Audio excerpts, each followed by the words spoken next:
भारत माता शिव शक्ति अवतार। आज है 14/10/2024। रिवाइज डेट है 20/5/1965। मीठे बच्चे, अभी बाबा तुमको अविनाशी ज्ञान रत्नों का दान दे झोली भर रहे हैं। अविनाशी ज्ञान रत्नों का वर्षा बाबा से ही मिल रहा है। तुम कितने साहूकार बनते हो, तुमको फिर औरों को रास्ता बताना है। गीत है तुम्हारे बुलाने को जी चाहता है। लाडले बच्चे ये जानते हैं, हम आत्माएं आशिक है उस एक माशूक बाबा के। बच्चे जानते हैं कि आशिक और माशूक का संबंध कितना तीखा होता है। वो जिस्मानी आशिक जो होते हैं वो जिस्म पर आशिक होते हैं, विकार के लिए नहीं। बच्चे जानते हैं जब कोई की शादी होती है तो भल स्त्री पुरुष कहलाते हैं, परंतु वो आशिक माशूक है एक दो को जहर पिलाने वाले। पहले से ही उनका पता है कि हम जाते हैं विकारी बनने के लिए। जब कुमार कुमारी है तो निर्विकारी है। समझते हैं हम सगाई करते हैं एक दो को जहर पिलाने के लिए। अभी तुम बच्चे आशिक हो एक माशूक के, जो सभी आत्माओं का माशूक है। सभी उस एक के आशिक हैं। सब भक्त आशिक हैं एक भगवान के, परंतु भक्तों को भगवान का पता ही नहीं है। भगवान को न जानने के कारण शक्ति आदि उनसे पा नहीं सकते।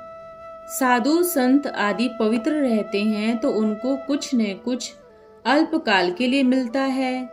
तुम तो याद करते हो एक माशूक को, उनसे बुद्धि योग लगाया जाता है, जो बाप भी है, शिक्षक भी है, पतित पावन सर्वशक्तिवान भी है। उस बाप से तुम बच्चे योग लगाए शक्ति लेते हो। तुम्हारा ज्ञान ही अलग है। शक्ति लेते हो माया पर जीत पाने के लिए। ऐसा जो विश्व का मालिक बनाने वाला माशूक है, ये कितना मीठा है। जिन्होंने बाबा को अपना बनाया है वह जानते हैं कि कितना अच्छा माशूक है हमारा बाबा, जिसको आधा कल्प से सभी याद करते हैं। वो जिस्मानी आशिक माशूक तो एक जन्म के लिए होते हैं। तुमने तो आधा कल्प याद किया है। अभी तुमने बाबा को जाना है तो तुमको बहुत शक्ति मिल रही है। तुम श्रीमत पर चल स्वर्ग के श्रेष्ठ ते श्रेष्ठ मालिक बनते हो। आशिक बनते हैं आत्मा, कर्तव्य आत्मा करती है कर्मेंद्रियों से। अभी तुम बच्चों को यही धुन लगी हुई है कि बाबा से वर्षा लेना है। विष की लेन देन लिए तो हथियाला बांधते हैं। वो बाबा ने आकर कैंसिल किया। कहते हैं इन बातों को छोड़, अब मुझे याद करो। जिस्मानी आशिकों को भी हर समय खाते पीते उठते माशूक की याद रहती है ना, उनमें बुरी भावना नहीं होती, विकार की बात नहीं है। अभी तुम याद करते हो एक को। याद का पुरुषार्थ अनुसार ही तुम अपनी आयु बढ़ा सकते हो। समझो कोई ब्राह्मण कहे तुम्हारी आयु 50 वर्ष है। बाबा कहते हैं तुम अभी योग बल से अपनी आयु बढ़ा सकते हो। जितना योग में रहेंगे उतनी आयु बढ़ेगी। फिर भविष्य जन्म जन्मांतर बड़ी आयु वाले बन जाएंगे। योग नहीं तो फिर सजा खानी पड़ेगी। फिर पद भी कम होता है।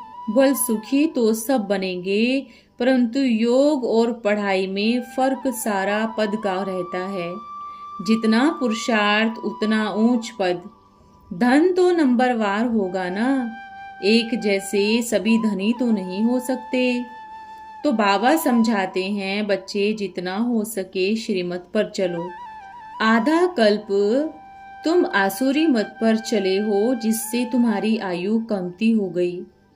भल कितना भी बड़ा आदमी हो, आज जन्म लिया कल मर गया। दान पुण्य करने से बड़े घर में जन्म मिलता है। अभी बाबा तुमको अविनाशी ज्ञान रत्नों का दान दे झोली भर रहे हैं। तुम कितने साहूकार बनते हो। यह अविनाशी ज्ञान रत्नों का दान कहो अथवा वर्षा कहो, बाबा से मिल रहा है। तुम बाबा से वर्षा लेते हो तो तुमको फिर औरों को रास्ता बताना है। भगवान के हम बच्चे हैं, जरूर भगवान भगवती पद मिलना चाहिए।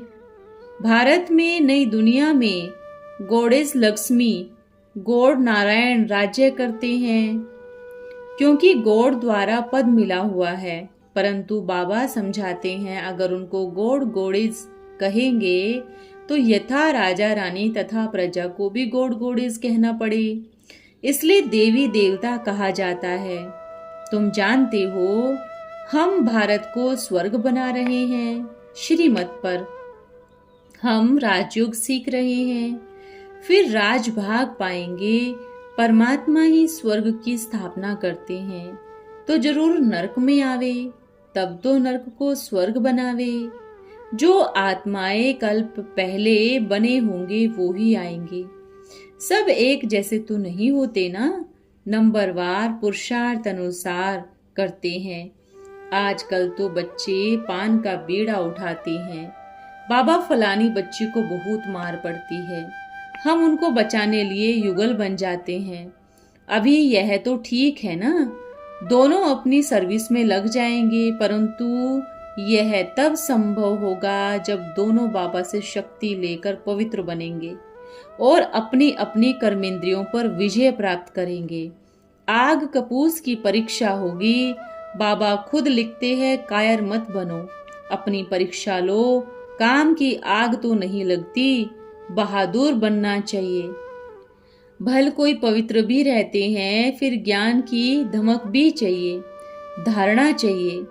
जितना वारिस और प्रजा बनाएंगे, कांटों को फूल बनाएंगे, उतना बाबा इजाफा देंगे। कितनी मेहनत करनी पड़ती है। ऐसे बहुत विलायत में भी रहते हैं, कंपेनियन हो रहकर पवित्र रहते हैं, फिर अपनी मिल्कियत स्त्री को दे देते हैं या वह चैरिटी में दे जाते हैं। ऐसे बहुत ट्रस्ट भी बनाकर जाते हैं जो गरीबों को मिलता रहता है। पैसे बहुत हैं तो दान करेंगे ना, जानते हैं दान अच्छा करेंगे तो अच्छे घर में जाए जन्म लेंगे। समझो 10 करोड़ हैं, 2-3 करोड़ दान करेंगे तो अच्छे घर में जाए जन्म मिल सकता है। गरीब तो अपनी ताकत अनुसार ही करते हैं ना। समझो गरीब 2 मुट्ठी चावल देते हैं, साहूकार 1000 देते हैं, तो इक्वल हुआ ना। अभी तुम बच्चों को माशूक मिला है, परम पिता परमात्मा जो तुमको विश्व का मालिक बनाते हैं, तो उनकी कितनी याद रहनी चाहिए। ऐसे बाबा को तो बहुत याद करना चाहिए। तुम बच्चे ही बाबा को जानते हो और कोई भी साधु संत आदि बाबा को नहीं जानते। यहाँ बाबा बच्चों के सन्मुख बैठे हैं, वो तो सर्वव्यापी आदि कह बहुत बकवास करते रहते हैं, बिल्कुल ही घोर अंधियारे में है। कितने ढेर सन्यासी होंगे, नागे भी बहुत होते हैं, उन्हों के संस्कार ही ऐसे रहते हैं। गृहस्थी पास जन्म ले, फिर वैराग्य आने से सन्यासी धर्म में चले जाते हैं। भल पवित्र रहते हैं, परंतु वो पवित्रता का बल नहीं मिल सकता जितना तुम बच्चों को पतित पावन बाबा से मिलता है, क्योंकि बाबा को नहीं जानते। आत्मा सो परमात्मा अथवा ब्रह्म ही परमात्मा है ऐसे कह देते हैं। अनेकों अनेक मत मतांतर है, यहाँ तुम सबकी एक मत है। मनुष्य से देवता बनने की मत मिलती है बाबा के द्वारा। बरोबर मनुष्यों को देवता बनाने में देरी नहीं लगती। पतित मनुष्यों को आकर पवित्र बनाते हैं। बाकी शास्त्र तो बहुत सुनते आए हैं, उनमें कोई सार नहीं, कोई फल नहीं मिलता, पढ़ते रहते हैं। अभी बाबा आया है तो उनका सच्चा सच्चा आशिक बनना चाहिए ना। बुद्धि योग और कहाँ भटकना नहीं चाहिए। गृहस्थ व्यवहार में भल रहो, परंतु कमल फूल समान भक्ति मार्ग में तो कोई हनुमान को, गणेश को, कोई किसको पकड़ते आए हैं, परंतु वो भगवान नहीं है। बल शिव बाबा का नाम भी याद है, परंतु समझते नहीं है। परमात्मा को ठीक कर भीतर में ठोक दिया है, सूत ही सारा मुझा दिया है। सिवाय बाबा के कोई उनको सुलझा नहीं सकते। भगवान किसको भी मिलता नहीं है। स्वयं भगवान कहते हैं, जब भक्ति पूरी हो तब मैं आऊं। आधा कल्प भक्ति मार्ग चलता है, दिन और रात। शास्त्रों में भी चक्र दिखाया है ना, परंतु उसकी आयु उल्टी सुल्टी लिख दी है। समझते कुछ भी नहीं। बाबा में भी पहले पहले जब प्रवेशता हुई तो दीवारों पर ऐसे ऐसे चक्र निकालते रहते थे जैसे छोटे बच्चे होते हैं। समझ में कुछ नहीं आता था। हम तो सब बेबीज हैं ना। फिर धीरे धीरे बुद्धि में आता गया। अभी तुम पढ़कर होशियार हो गए हो तो बिल्कुल सहज रीति समझा सकते हो। ऐसे नहीं समझना यह बहुत पुराने हैं इसलिए हमसे होशियार हैं, हम तो इतना पढ़ नहीं सकेंगे। बाबा कहते हैं पिछाड़ी में आने वाले बहुत आगे जा सकते हैं। देरी से आने वाले और ही दिन रात योग में मस्त हो लग पड़ेंगे। दिन प्रतिदिन पॉइंट्स बहुत अच्छी अच्छी मिलती रहती है। परम पिता परमात्मा स्वर्ग का रचता है तो उससे वर्षा मिलना चाहिए ना। सतयुग में था, अभी नहीं है, तब तो बाबा फिर देने आए हैं। कितने उपाय किए जाते हैं कि बच्चों को कुछ समझ में आ जाए और योग में लग जाए। कोई कहते हैं हमको फुर्सत नहीं है। अरे कमाई के लिए कहते हो फुर्सत नहीं है, इस याद से ही तुम सदैव के लिए निरोगी बनेंगे, तो इस धंधे में लग जाना चाहिए। अच्छा, ओम नमः शिवाय। रात्रि क्लास है 1/3/1965। शिव बाबा याद है, आज शिव जयंती का भोग है। आज वास्तव में बड़े ते बड़ा मनाने का दिन भारत में खास है, जिसको महान ऊंच ते ऊंच दिन और कल्याणकारी दिन भी कहा जाता है। आज के दिन जैसे बड़े ते बड़ा उत्सव और कोई सारी दुनिया में हो नहीं सकता। आज का दिन है जो बाबा सर्व की सद्गति कर सर्व को शांति और सुख का वर्षा देते हैं। यह सिर्फ तुम बच्चे ही जानते हैं।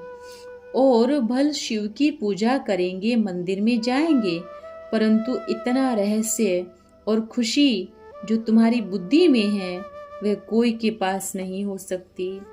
तुम उस बेहद के पिता का बर्थडे मनाते हो जिसके लिए आधा कल्प भक्त याद करते हैं कि पतित पावन आओ। अब बाबा आया हुआ है तो कोटों में कोई जानते हैं। अब बाबा खुद कहते हैं मैं आया हुआ हूँ, आगे चल पहचानते जाएंगे। जो जो पहचानते जाएंगे वह फिर और मनुष्य दृश्य मंदिर में जाके पूजा करेंगे। सन्मुख जो रहते हैं वह तो खाएंगे पिएंगे, बाकी जो है वह सिर्फ मनाते रहेंगे। बच्चे बाबा को भोग लगाएंगे, नाचेंगे गाएंगे खुशी में। बस आज सभी के अंदर खुशी होगी। जो सारे दिन में भूल जाते हैं वह भी आज खास याद करेंगे। हमेशा बर्थडे दिन खुशियां मनाते हैं ना। तुम बच्चों की खुशी बाहर की नहीं है, तुम्हारे अंदर में खुशी है। कल्प बाद फिर से बाबा आया हुआ है, राजयोग सिखा रहे हैं, विश्व का मालिक बना रहे हैं, रावण पर जीत पहना रहे हैं। कल्प कल्प हराते हैं और जीत पहनाते हैं। अब जीत पहन फिर वापस घर जाना है, फिर आकर राज्य करना है। कोई हथियार पवार नहीं, योग बल से हम विश्व पर राज्य कर सकते हैं। कल्प कल्प इस भारत भूमि पर देवी राज्य चलाते हैं। उसी समय दूसरा कोई राज्य नहीं होता। वहाँ यह पता नहीं पड़ेगा कि हमने यह राज्य कहाँ से लिया। अभी सभी का ड्रामा पूरा होना है, फिर नए सिरे जो नूंद है, हर एक का अपना पार्ट अपने समय पर इमर्ज होता है। उसी अनुसार सभी एक्ट करने लगते हैं। सतयुग में थोड़े ही हिस्ट्री ज्योग्राफी पढ़ेंगे, जैसे यहाँ पढ़ते हैं, इस समय तुम्हारा बहुत भारी मर्तबा है। तुमको खुशी होती है कि बाबा आया हुआ है, अभी खेल पूरा होता है, फिर शरीर छोड़ जाएंगे। शिव बाबा खुद जीते जागते तुम्हें खिलाते पिलाते हैं, खुद बच्चों के सामने बैठे हैं। सभी सेंटर्स के बच्चे जानते हैं बाबा बच्चों के सामने बैठे होंगे, गोद में बिठाते होंगे, भोजन में साथ में भोजन खाते होंगे। दुनिया की बुद्धि और तुम्हारी बुद्धि में रात दिन का फर्क है। बाबा बच्चों को सतयुग के वर्षे के लायक बनाते हैं। कृष्णपुरी को तो सभी बहुत याद करते हैं, बाबा के पुरी को भी याद करते हैं कि निर्वाण धाम वानप्रस्थ में जाए। जब मरने का सवाल आता है ना, तो फिर डर जाते हैं। बीमारी में डर रहता है ना, उनको निश्चय नहीं कि सचमुच हम जाते हैं। यह एक रस्म पड़ी हुई है, 60 वर्ष के बाद वानप्रस्थ लेते हैं। अब यह संगम का सुहावना कल्याणकारी युग है, पुरानी दुनिया का विनाश और नई दुनिया की स्थापना। तो तुम बच्चों को कितनी खुशी होनी चाहिए। बाबा को याद करते रहे तो सदैव हर्षित भी रहेंगे। धंधा आदि भी यह याद रहे कि हम विश्व का मालिक बनते हैं। गृहस्थ व्यवहार में रहते यह सेकंड कोर्स उठाना है। सिर्फ बाबा और वर्षे को याद करना। हमने 84 जन्म पूरे किए। यह सुदर्शन चक्र, यह निशानी है। शंख चक्र गदा और पद्म दिखाएं, माया पर जीत पाने लिए और कमल फूल समान पवित्र रहने के लिए। तुम पद्मपति बनेंगे तो कितना नशा होना चाहिए। छीछी चीज को भूलना है और अच्छी चीज को याद करना है। अशरीरी आए थे, अशरीरी जाना है। अच्छा, आज का वरदान है बाप दादा के गले का हार भव। तुम बच्चों को हिम्मत के साथ साथ उल्लास भी रखना है। उड़ती कला के लिए मानो यह दोनों पंख है, साथ में अपनी संभाल भी करनी है। माया से कभी हार नहीं खानी है, लेकिन अपने को हार बनाकर गले में पिरोना है। अगर गले में पिरोए जाएंगे तो फिर कभी हार नहीं खाएंगे। जब भी हार खाने का मौका आए तो यह याद रखना कि हम हार खाने वाले नहीं, लेकिन बाप दादा के गले का हार हैं। बाप दादा के गले का हार वह है जो स्वयं को एक के आगे अर्पण कर लिया। वह संकल्प में भी और कोई के आगे अर्पण नहीं हो सकते। ओम नमः शिवाय।